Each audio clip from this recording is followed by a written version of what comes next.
Ողջույն, Բուն TV-ի եթերում դիլեմա հաղորդաշարն է եւ ես Արեգ Քոչինյանն եմ։ Այսօրվա իմ հյուրերն են Սամվել Մելիքսեթյան, քաղաքագետ, բարև ձեզ, շնորհակալություն հրավերությունների համար, եւ Արմեն Պետրոսյանը, տարածաշրջանային հարցերով վարչագետ, բարև ձեզ, շնորհակալություն հրավերությունների համար։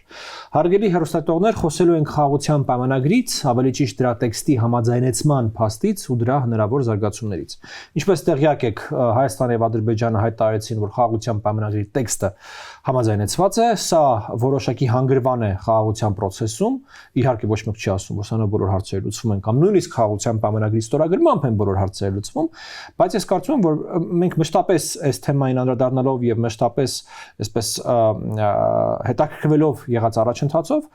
չեն կարող բաց թողել այս հանգրվանույի վերաբերյալ զարգացումները։ Պարոն Մելիքսեթյան, սկսենք ձեզանից, ինչ է նշանակում խաղաղության տեքստը համաձայնեցվածը եւ ուրա դա մեզ ստանում։ Ինչ նշանակում խաղաղության տեքստը համաձայնեցված է, նշանակում է, որ Հայաստանը համաձայնվեց նաև այն առարկումներին, որ Ադրբեջանը երկու կետերի հետ, որովհետև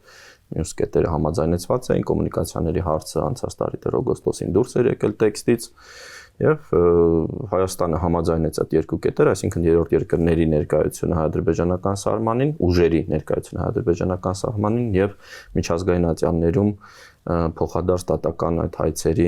հետ քաշումը, բայց դրանից հետո մենք տեսանք բավական հետաքրքիր Ադրբեջանի կողմից ռետորական էսկալացիա սահմանին ինչ-որ կրակոցների մասին, որը ինչ հիմա շարունակվում է եւ նաեւ աշխարհագրությունն է ծավալվում այդ հայտարարությունների, արդեն Տավուշի հատվածում են նաեւ խոսում, որ իբր Հայաստանի կողմից կրակոցներ են եղել եւ այլն։ Եվ սա ցույց է տալի, որ իհարկե Ադրբեջանը պատրաստ չէր այս պահին խաղաղության պայմանագրի ու մեր նախորդ քննարկման ժամանակ ես նաև ասացի, որ Ադրբեջանը այս երկու կետերը հստակ օգտագործում է որպես պատրվակ բանակցությունները հետաձգելու համար ու պարզ էր, որ իսկապես այդ տրամաբանությունները փաստորեն ադրբեջանական կողմը այս պահին ցանկություն չունի խաղաղություն պայմանագիրը ստորագրելու եւ պատճառները մի քանիսն են կարելի է թվարկել տարբեր հերթականությամբ, առաջինը իմ պատկերացմամբ հայ-ադրբեջանական այս գործընթացը ոչ միայն հայ-ադրբեջանական գործընթացը, այլ նաև Ադրբեջանի հարաբերությունների խնդիրը արևմուտքի հետ, առաջին հերթին ԱՄՆ-ի հետ եւ Ադրբեջանը ուզում է նաև վաճառել հայ-ադրբեջանական կարգավորումը եւ խաղաղության պայմանագրի ինչ որ ստորագրումը որպես տարբեր կապիտալ ստանալու արևմուտքից իր հատուկ դերի ճանաչում ստանալու այս տարածաշրջանում մենք գիտենք Ալիևը միշտ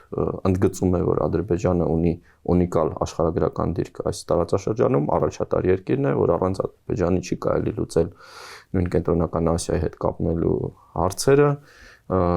ինքը նաև ուզում է որ այդ խաղաղության իմ պատկերացմամբ եթե մենք ընդհանրում ենք կարգավորում հայ-ադրբեջանական, որ լինի ինֆորմացիոն մի միջավայրում, որտեղ Ադրբեջանը քննադատության առարկա չի լինելու, իսկ 2020 թվականից հետո մենք տեսնում ենք, որ Ադրբեջանի քայլերը հիմնականում բերում են իր դեմ միջազգային տարբեր ատյանների եւ նաեւ երկրների կողմից քննադատության նշաձողի բարձրացմանը, եւ Ադրբեջանի համար այս իրավիճակը ոչ կոմֆորտ է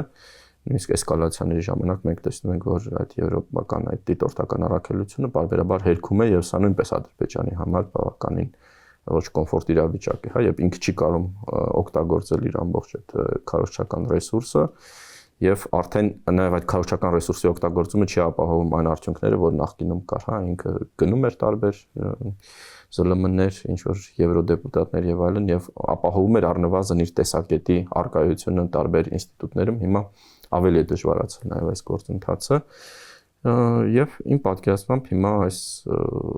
հայ-ադրբեջանական կարգավորումը առաջին հերթին Ադրբեջան եւ ԱՄՆ-ի հարաբերությունների նաև խնդիր է։ Ինչ զարգացումներ են ունենալու այդ հարաբերությունները, մենք նաև այդ լոբինգի փորձերն ենք տեսնում հստակ Ադրբեջանի կողմից, Իսրայելի միջոցով, տարբեր հայտարարությունների միջոցով եւ այստեղ արդեն ավարտելով կարող եմ ասել, որ հենց ինչ արդյունք կունենան այս ջանքերը Ադրբեջանի եւ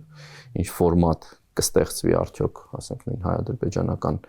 այս կարգավորման, ինչպես ստեղծվեց նույն Ուկրաինայի հետ կապված, մենք տեսանք այդ հանդիպումները ռուս-ամերիկյան, հետո ուկրաինա-ամերիկյան, Ուկրաինայի շուրջ, հիմա նախատեսում է Իրանի շուրջ նույն հանդիպումը Օմանում եւ իմ պատկերացմամբ հայ-ադրբեջանական այս գործընթացի լուրջ փուլը, հա, որ կարող է փոխել իրավիճակը, լինելու է նման ինչ-որ միջաձևաչափ եւ որ ԱՄՆ-ն կկազմակերպի երկկողմանի կամ ինչ-որ եռակողմ նմանատիպ հանդիպումներ եւ արդեն կփորձեն քննարկել բոլոր այս հարցերը, հա, այդ ֆորմատով։ Պարոն Պետրոսյան, ինչու հայկական կողմը հենց հիմա որոշեց երկու վերջին կետերը ադրբեջանական խմբագրությամբ համաձայնեցնել ընդունել եւ գնալ խաղաղության պայմանագրի ստորագրման ուղղությամբ։ Շնորհակալ եմ, իմ գնահատմամբ մի քանի պատճառաբանություն կա, հիմնավորում կա։ Նախ ես այս գործընթացը եւ հայկական կողմի քայլերը գնահատում եմ ընդհանրապես պաշտոնական Երևանի մարտավարությամբ եւ ինչու ոչ նաեւ ռազմավարությամբ գործընթացի հետ կապված, որի հիմնական խնդիրը Ադրբեջանի վարկագիծը որոշակի առումով կառավարելի պահելն է եւ Հայաստանի համար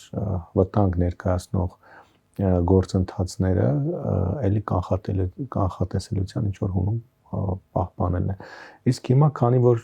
նամանավանդ Միացյալ Նահանգներում տեղ ունեցած իշխանապողությունից հետո եւ Դոնալդ Թրամփի վարչակազմի արդեն գործողության մեկնարկից հետո որոշակի անորոշություններ ստեղծում։ Դա պայմանավորված եւ ամերիկյան նոր իշխանությունների քայլերով, գործողություններով, ինչու ոչ ռետորաբանությամբ եւ թե աշխարհում ընթացող զարգացումներով, հա։ Եվ այս պարագայում բնականաբար կրկին օրակարգային հարցեր դառնում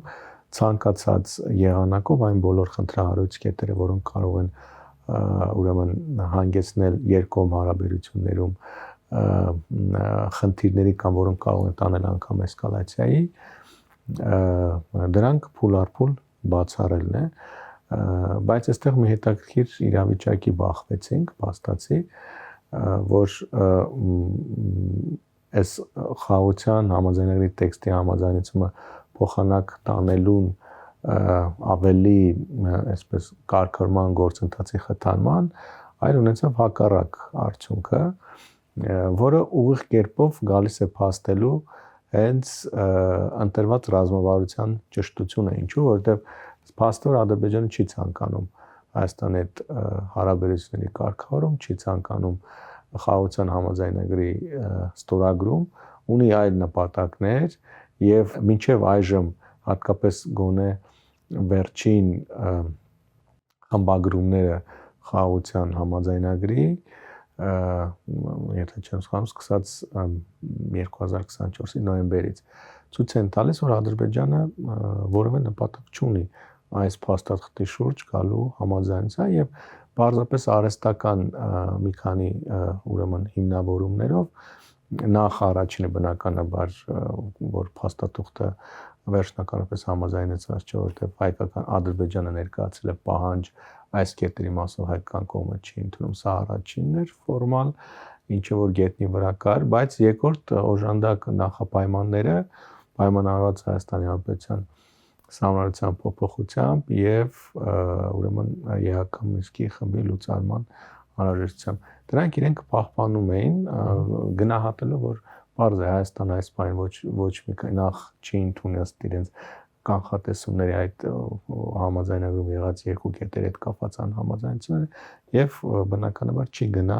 այն մյուս հարցերի լուծման, որովհետեւ մեկը մեծ հաշվով Հայաստանի նաև ներքաղաքական process-ների համատեքստում է, որ այս բանը բավականաչափ բարդ է իրականացնել, մյուսը ոչ միայն Հայաստան-Ադրբեջան հարաբերությունների տիրույթում է, այլ նաև դրանում ներգրաված են ուրեմն աշխարհի գերտերություններ։ Եվ այստեղ միակողմանի չեն կարող այս երկրները գնալ հարցի լուծման։ Այսինքն այս առումով մենք ունեցանք որոշակի անակնկալ ինչու ոչ նաև ցայտնոտային արձագանք Ադրբեջանի կողմից, որը փորձում է մեծ հաշվով փլուզել այն դրական միջավայրը, որը կար երկկողմ ուրեմն հարաբերություններում ընդհանրապես վերջին 1 տարվա ընթացքում մոտավորապես եւ կրկին իցույց դնել աշխարհին, որ այնպես չէ, որ եթե տեքստը համաձայնեցվել է, ապա երկրները պատրաստ են հարաբերությունների կարգավորման, ավելին անգամ ռազմական իրավիճակը լարված է եւ մինչեւ այժմ եղած ցանկացած գործիք էլի կիրառելի է հարաբերությունների նման մակարդակում։ Մենք հիմա ունենք այս խնդիրը։ Հիմա եթե շարունակեմ ուրեմն հայկական կողմի իմ գնահատմամբ, հա, մարտավարության ընկալումները։ Այստեղ շատ կարևոր մի հանգամանք կա, որ փորձ է արվում կարծես թե օգտագործել շատ լավ հասկանալը, որ Ադրբեջանը պատրաստ չէ եւ չի էլ ցանկանում ուրեմն գնալ կարգանում։ Գիտեք, մի բան է հրապարակային հայտարարությունը, մենք հիմա փորձագիտական քննարկում ենք իրականացնել, պետք է հենց այդ մակարդակում վերլուծել։ Մի բան է այն, ինչ որ Հայաստանի Հանրապետության պաշտոնյաներն են հայտարարում եւ դա նորմալ է, որտեղ քաղաքական հայտարարություն նրանք չեն կարող ասել Ադրբեջանը հրապարակային, Ադրբեջանը չի ուզում, չի կամ Ադրբեջանի պլաններում չկան եւ այլն, ավելի շատ ներկայացում է Հայաստանի դիրքորոշ, որ Հայաստանը պատրաստ է եւ ոչինչ չի խանգարում, որպեսզի կողմերը գնան խաղաղության, բայց շատ լավ հասկանում եմ, որ Ադրբեջանը չի ցանկանում, պատրաստ չէ եւ Ադրբեջանի քաղաքականության այսպես անգամ երկարաժամկետ հեռանկարում չկա Հայաստանի հարաբերությունների կարգավորում։ Հիմա եւ որ դեպքում է ուրեմն հնարավոր այդ կարգավորումը եւ փաստաթղթի ստորագրումը, երբ որ դա միանշանակ կերպով կբխի Ադրբեջանի շահերից։ Առաջինը որ դեպքում է դա հնարավոր, եթե Ադրբեջանը հասկանա, որ այլևս կոնֆլիկտով չի կարող ստանալ ավելին քան հնարավոր է եւ հարաբերությունների կարգավորումը է դառնա։ Երկրորդը, երբ որ Ադրբեջանը հասկանա, որ չստորագրելով ավելի մեծ խնդիրներ ունենում, ես կիսում եմ պարոն Մելիքսեթյան տեսակետին առայն, որ արևմուտքի հետ դիցուկ Միացյալ Նահանգների կամ մեկ այլ դերակատար հետ, որը ենթադրենք սպառնում է պատժամիջոցներով։ Եթե դու չգնաց խնդրի լուծման, քեզ սպառնում է SSS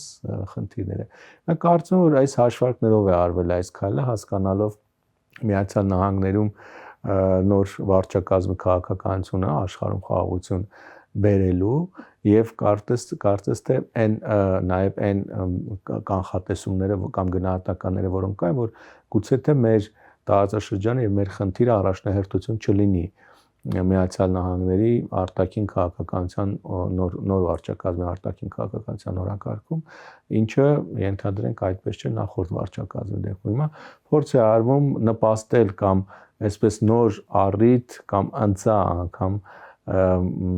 պարգևել Միացյալ Նահանգների նոր վարչակազմը պատրաստի փաստաթուղթ հանգուցալուծմանը մոտ գործընթաց, որ պետք է թեթև խթան եւ այն կարող է ինչ-որ հանգուցալուծում ունենալ։ Կարծում եմ նաեւ մյուս հավանական հաշվարկը սրանով է պայմանավորված։ Շատ լավ։ Հարգելի գործընկերներ,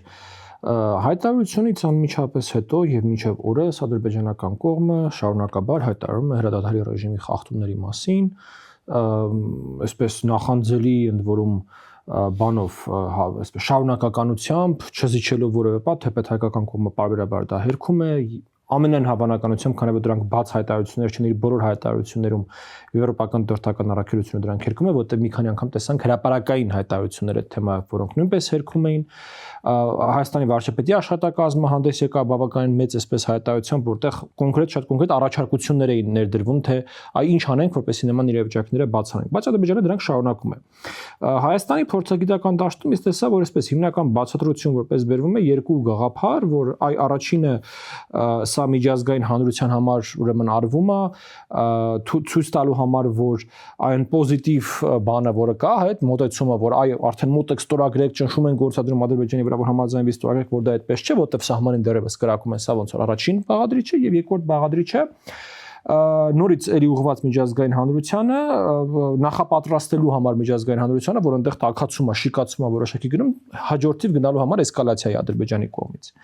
Բայց սա չի աշխատում, որովհետև նորից կա եվրոպական դիտորդական առաքելությունը, ու սա չեն կարող չհասկանալ Ադրբեջանում։ Այդ պարագայում հարց առաջանում, որն է նպատակը այս էսկալացիոն ֆոնը ապահովելու։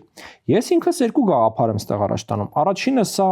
ավելի շատ այսպես ռեֆլեքսային արձագանք է, որովհետև ադրբեջանական կողմը ժամանակ չի ունեցել վերադասավորվելու այն առաջարկության ֆոնին, որը որ հայկական կողմն է արել, որովհետև ինձ մոտ այսպես կայացած նարատիվ էր, որ հայկական կողմը գնում է զիջումների մենակ մի պարագայում, երբ որ դանակը հասել է ոսկորին, ու իրանք ստիպված են գնալ։ Այսինքն իրանք բացարձակ չէին սպասում, որ հայկական կողմը պրոակտիվություն կցուցաբերի, ոնց որ ասած այս հարցում։ Սա առաջի բանը, ոչ ինչ-որ ռեֆլեքսային պատասխան է, բայց երկրորդ բանն էլեմենտն է կա։ Ես երբ որ օրինակի համար նայում եմ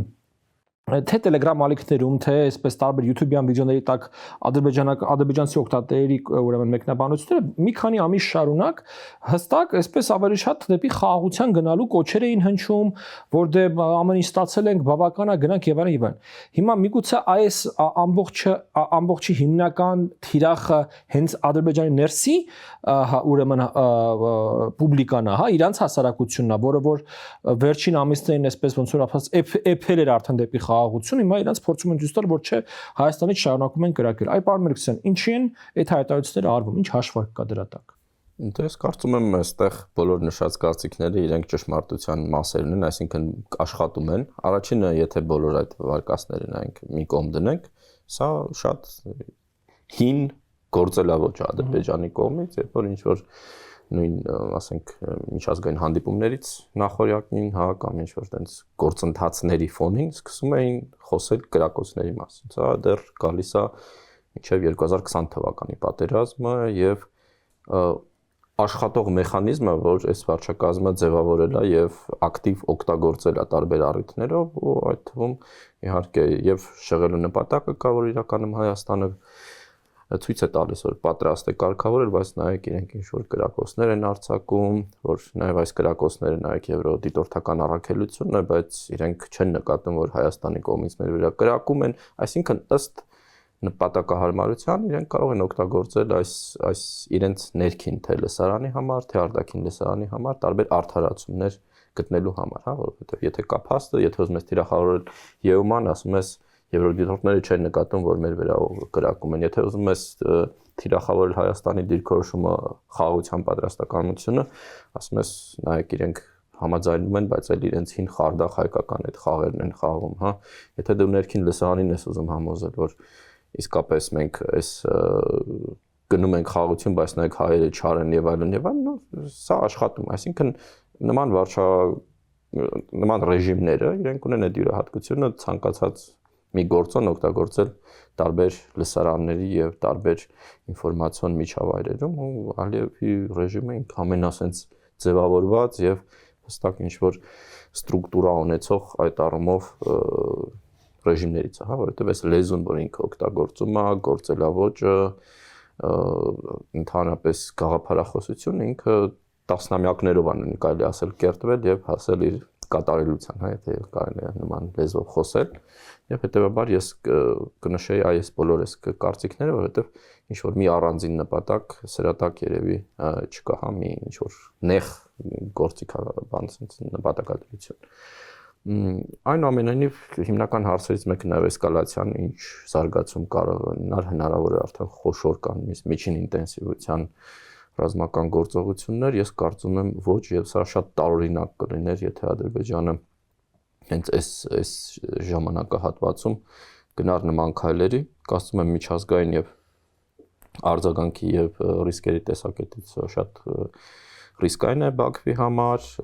ինչ որ նպատակներին հասնելու տեսակետից նույնպես շատ կասկածելի է ինչ նպատակներ է կարելի լուծել, հա, ասենք եթե խորանում ես մինչև 2023 թվականը մենք հասկանում ենք այս մարտավարության տրամաբանությունը, այնտեղ կար հստակ ռազմական հաշվարկ, ինչու են վերցնում, ասենք Հայաստանի Լեռնային Ղարաբաղին հարող հատվածների այդ բարձունքները, հա, որովհետև դա ասենք 93 թվականի ռազմական գործողությունների փորձից էր, եւ որ Լաչինի միջանցքը եւ հատկապես Քարվաճարի, հա, Քելբաջարի օպերացիան հայկական բանակի ուղղակի բաներ, հա,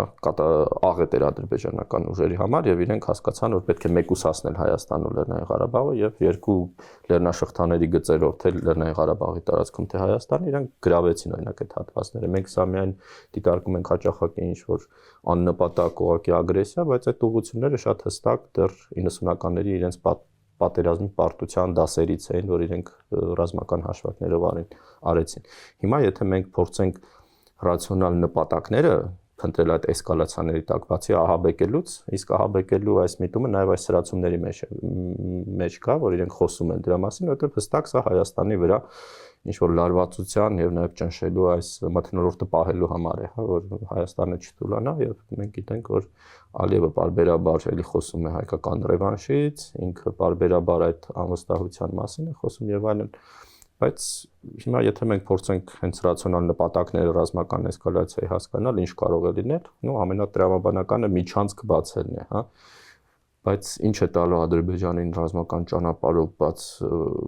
բացվող միջանցքը, եթե Ադրբեջանի մենք տեսնում ենք բոլոր հայտարարությունները միջազգային հանրությունը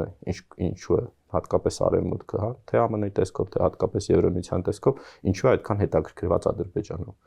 Որտեւ միակ պետությունն է, որ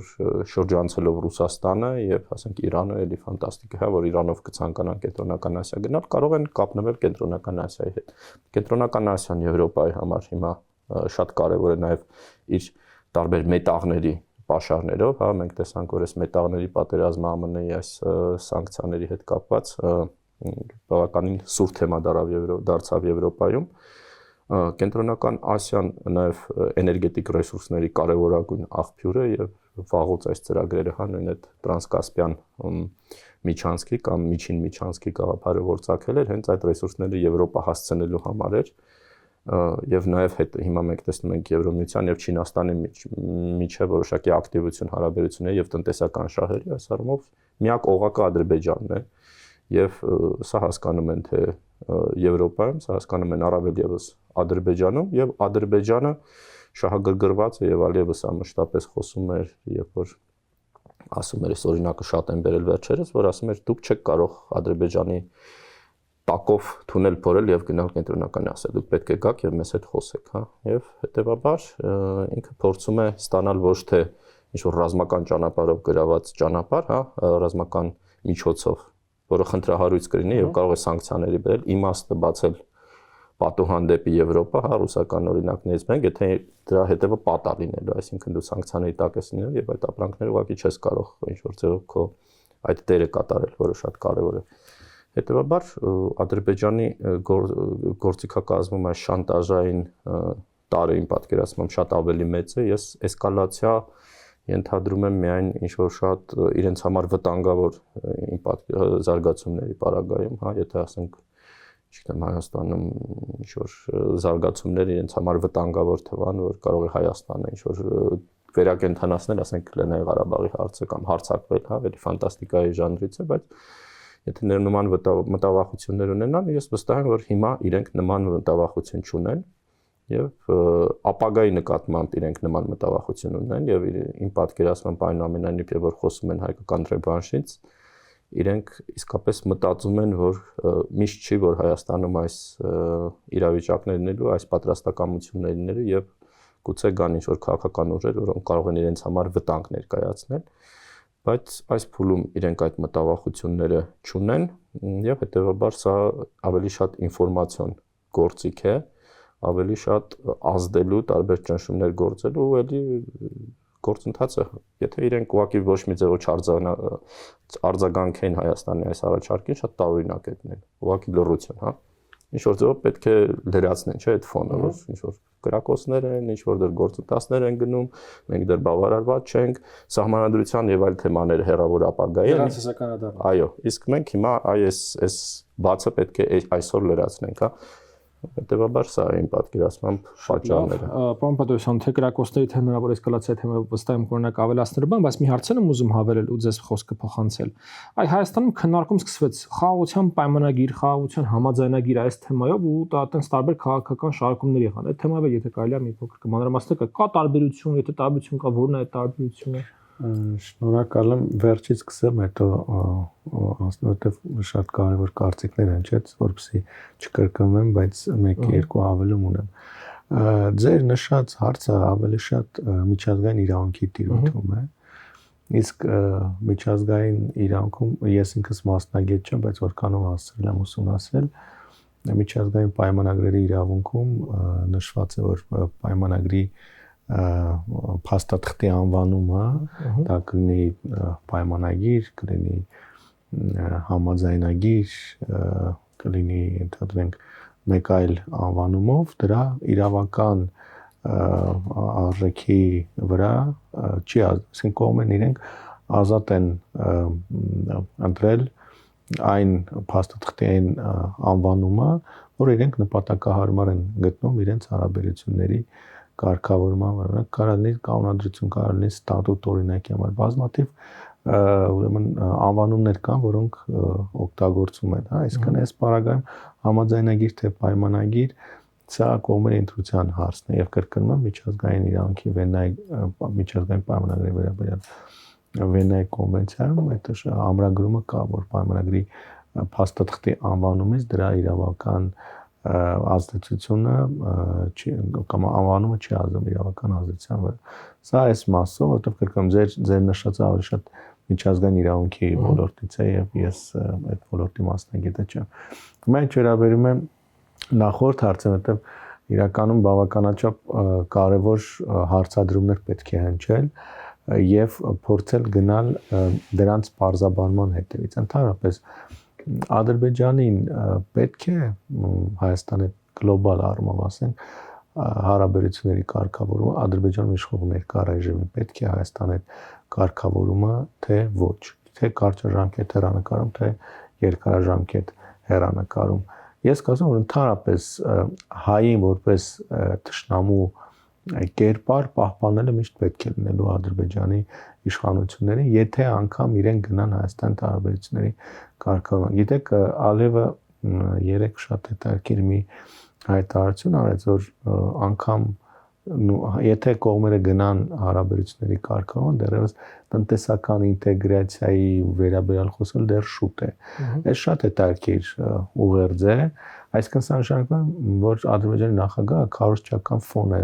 ստեղծում նրա համար, որ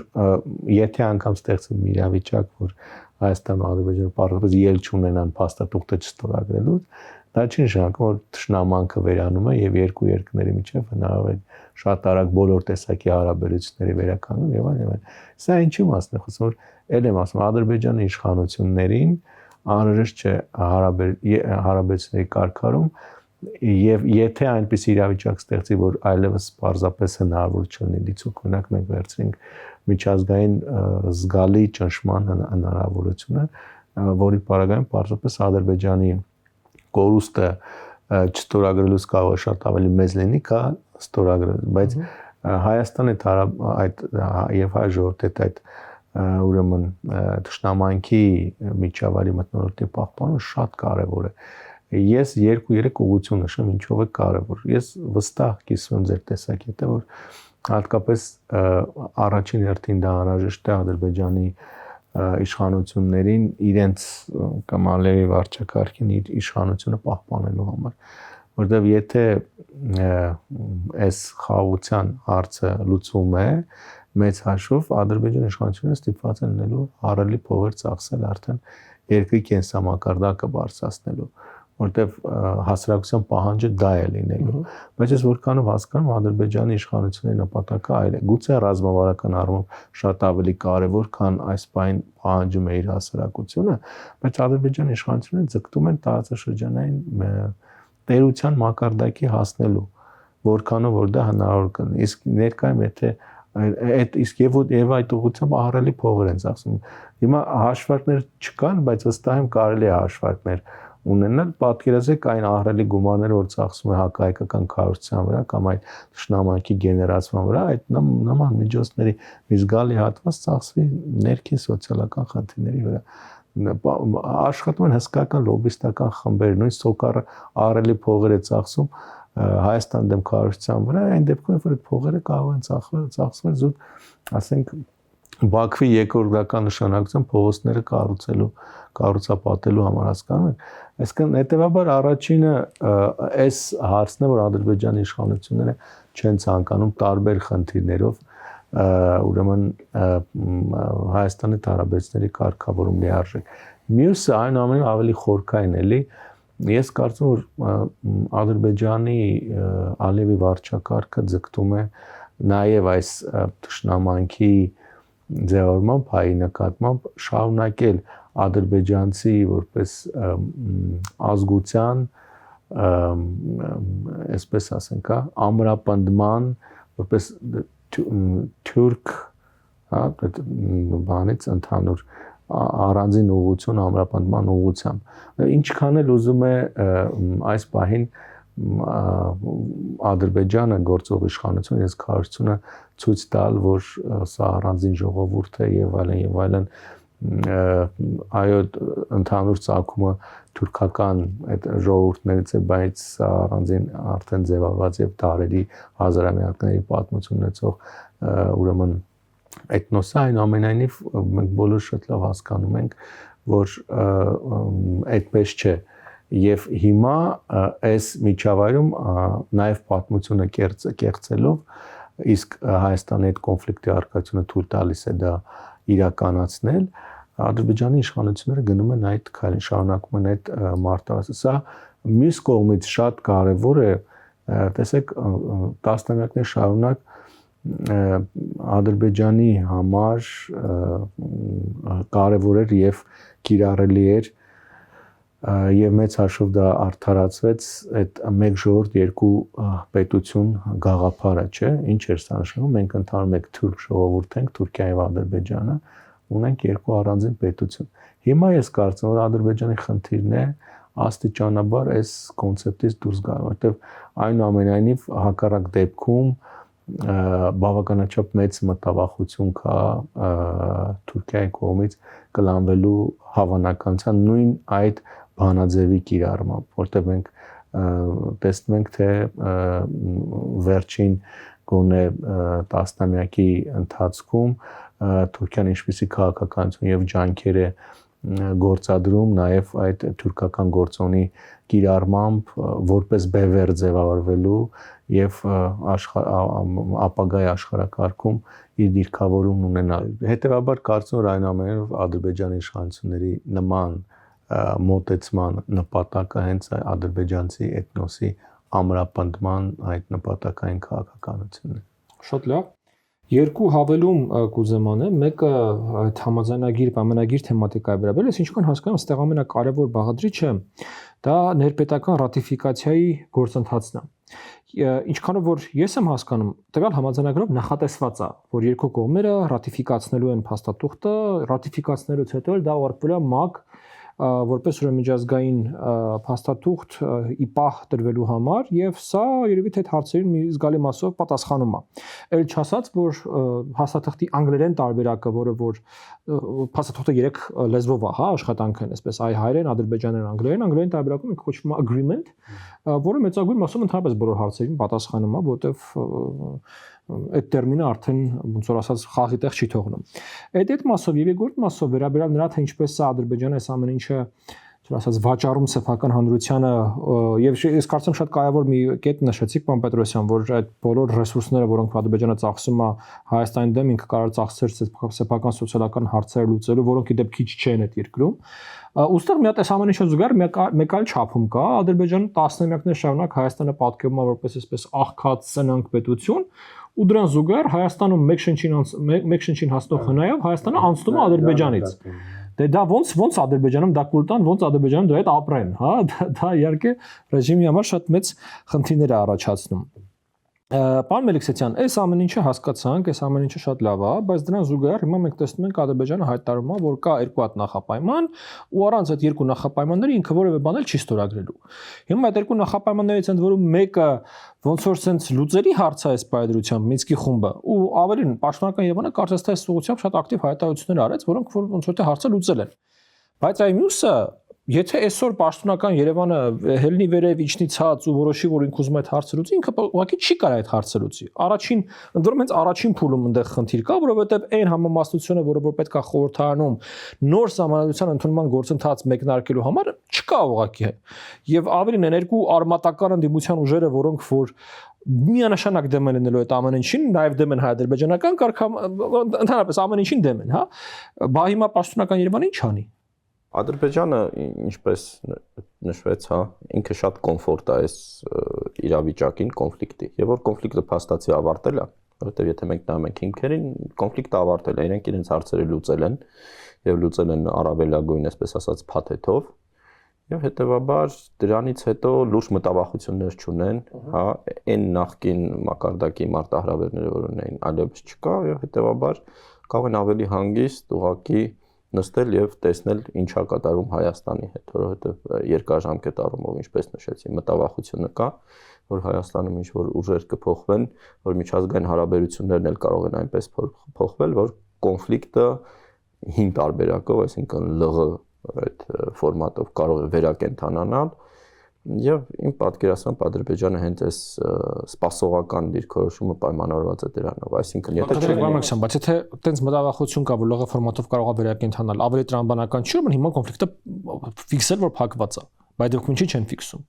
Իրենք մտավախություններն են, որ Հայաստանում նաեւ ներքին քաղաքական փոփոխությունների արդյունքում կարող է այդ ֆիքսածը հետո փոխվի, հա, այսինքն եթե չլինի ուժեղ միջազգային միջամտություն եւ ճնշում Ադրբեջանի վրա այս փուլում, Ադրբեջանի մարտավարությունը գնելու է ոչինչ չփոխել, այսինքն շարունակել այս իրավիճակը, որ կա, բարբերաբար խոսել նախապայմաններից, այսինքն այնպիսի նախապայմաններից, որոնք այսօր չեն կարող նույնիսկ մեծ ցանկության պարագայում իրականանալ եւ տարբեր այդ փորձել տարբեր փուլերում ստանալ մաքսիմումը, հա, եթե չլինի ինչ-որ ճնշում ու տեսնել ինչ զարգացումներ կլինեն Հայաստանում։ Մինչև ուր։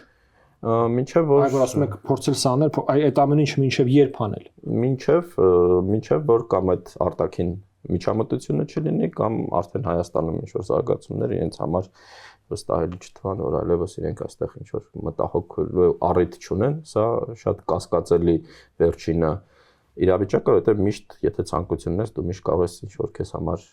վտանգավոր միտումներ տեսնել ու տնտեսական աճը Հայաստանի իրենց համար հստակ մտահոգություն առաջացնում։ Ռազմական ծախսերի աճը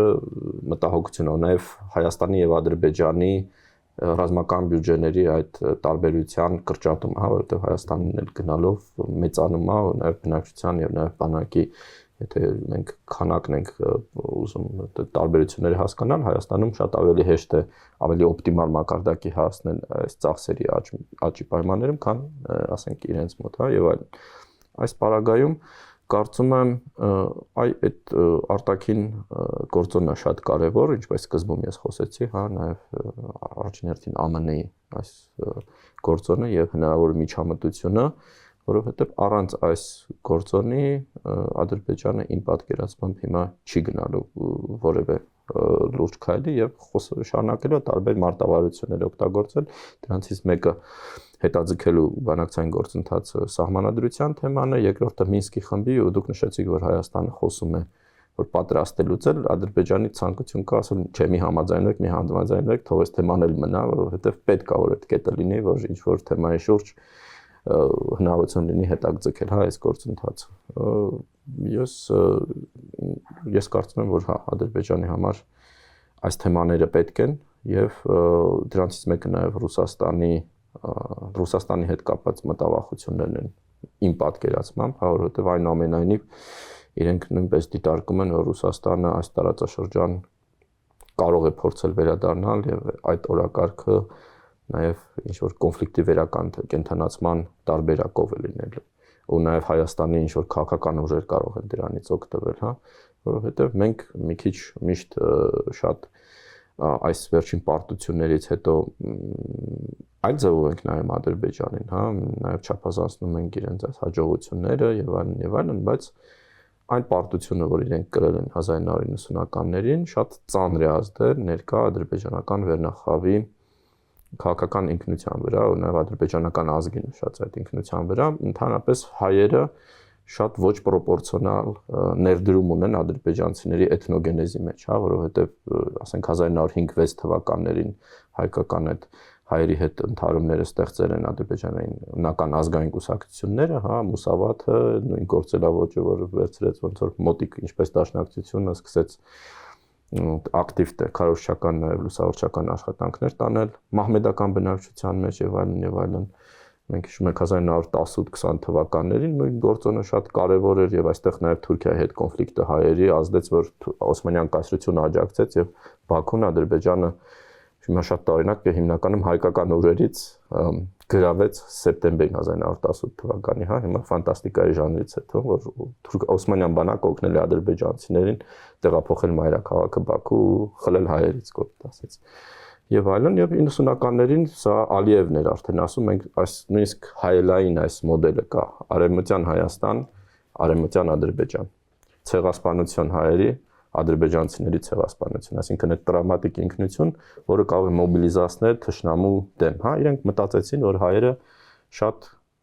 պատրաստ եւ մենք տեսնում ենք մինչեւ հիմա նաեւ Թուրքիայում, որ հայերի ունակությունների եւ ինստիտուտների արդյունավետության մասին իրենք ունեն ինչ-որ չափազանցած պատկերացումներ, որ ասենք դաշնակցությունը ինչ-որ տենց գերհզոր է, հայկական սփյուռքը ինչ-որ թաքնված ռեսուրսներ ունի, հայերին չի կարելի վստահել, որովհետև ինչ-որ թաքուն ծրագրեր ունեն, հա, այդ կոնսպիրոլոգիան մինչև հիմա կա, եւ 90-ականների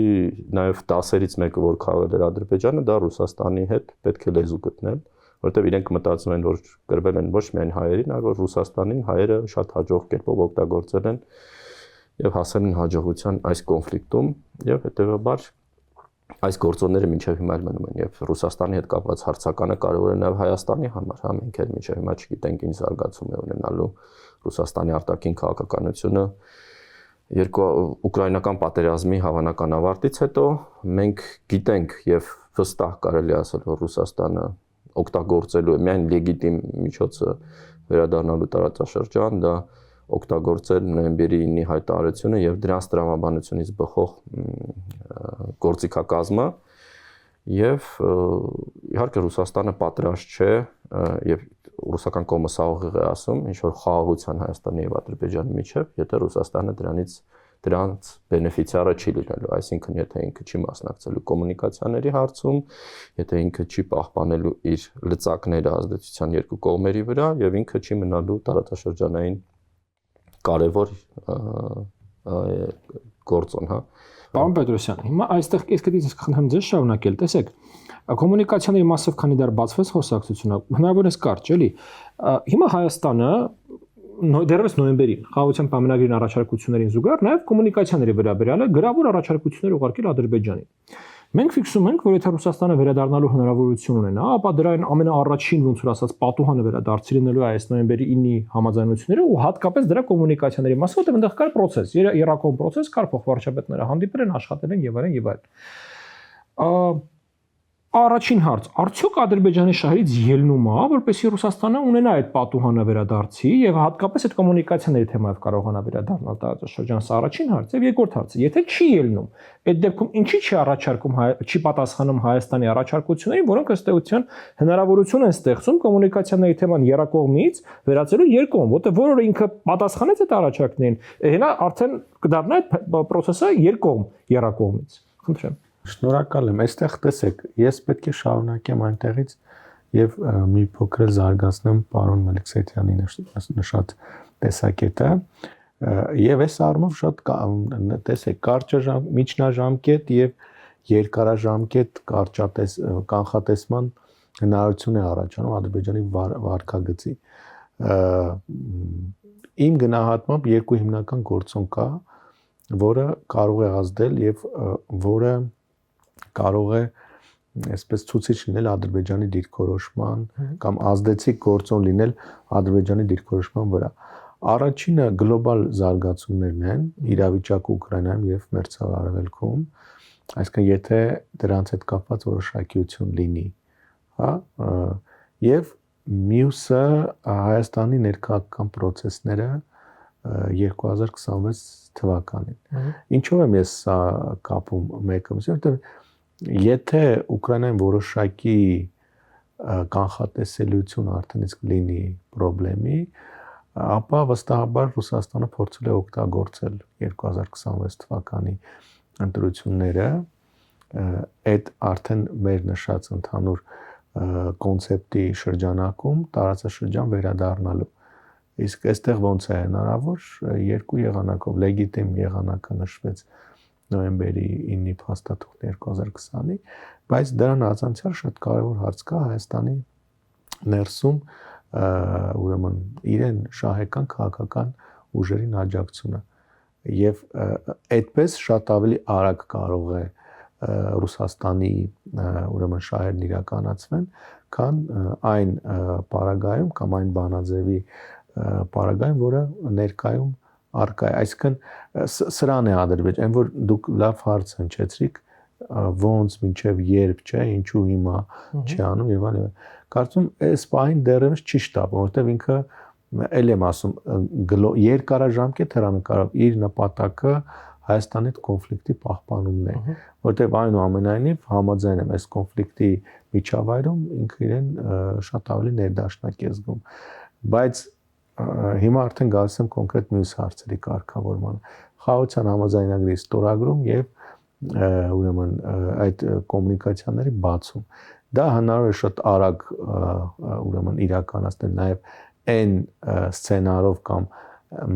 այն ձևաչափով, որ ներկայ մարկա է թղթի վրա, սեղանին, երբ որ Ադրբեջանը հասկանա, որ հակառակ դեպքում այդ ապաշրջափակումը լինելու է նոյեմբերի 9-ի սցենարով, որքան էլ մեզ համար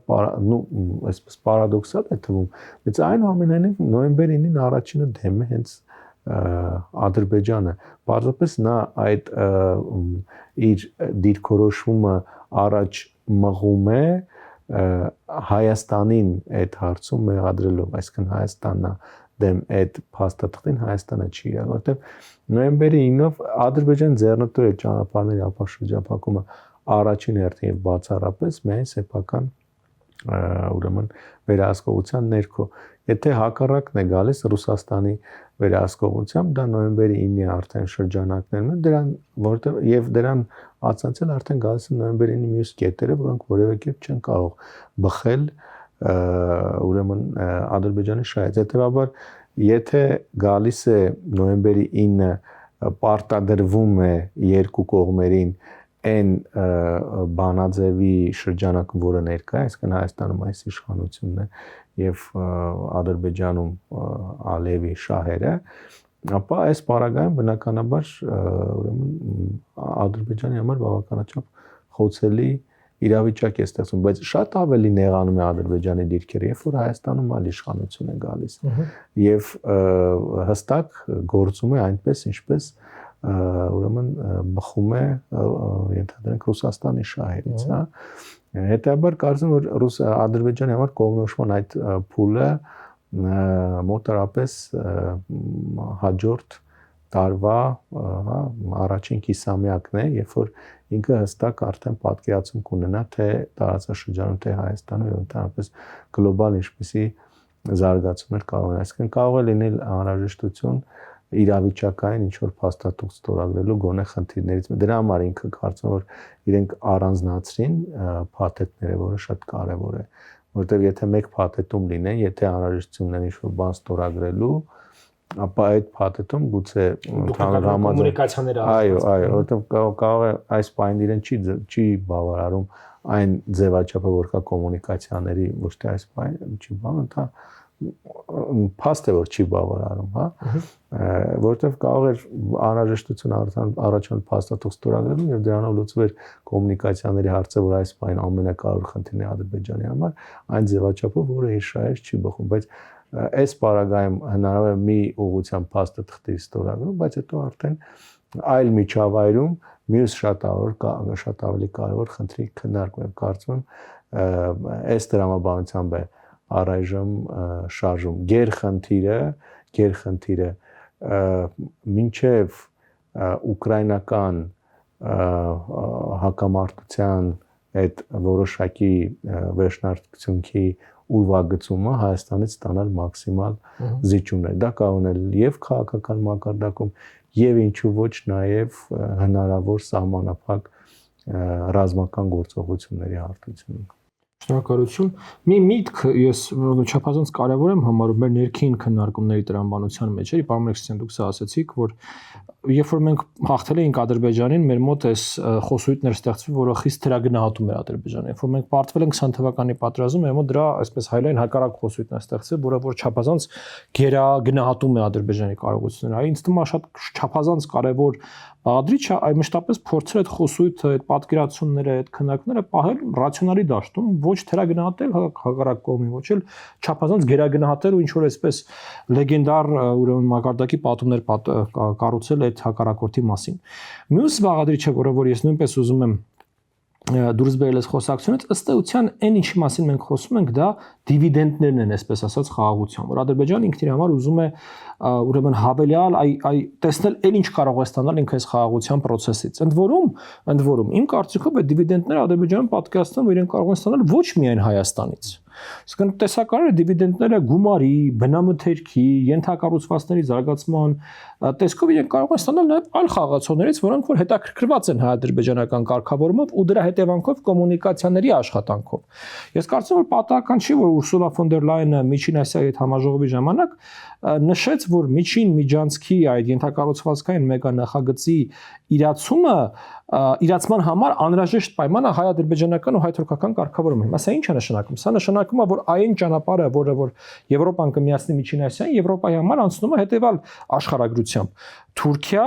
Հայաստան, Ադրբեջան, Կասպից ծով, Միջին Ասիա։ Սա ամենակիչ մոդուլներ փոխող ճանապարհն է, այսինքն այնտեղ պետք է մենակ Կասպից ծովում նավ։ Իսկ եթե ինքը գնում է Վրաստանով, այնտեղ պետք է նաև Սև ծովում ինքը ցամաքային ծովային նորից ցամաքային, այսինքն դա բնականաբար եւ ժամկետ ավելացնում, եւ գինը ավելացնում, ուրեմն սա առաջի բաղադրիչը եւ երկրորդ բաղադրիչը սա նաեւ ինչ որ չափով ես կարծում Եվրոպական միության արձագանքն է Վրաստանում տեղի ունեցող զարգացումներին։ Այսինքն երբ որ Եվրոպական միությունն իր համար ֆիքսում է որ այդ ենթակառուցվածքային զարգացումը իր համար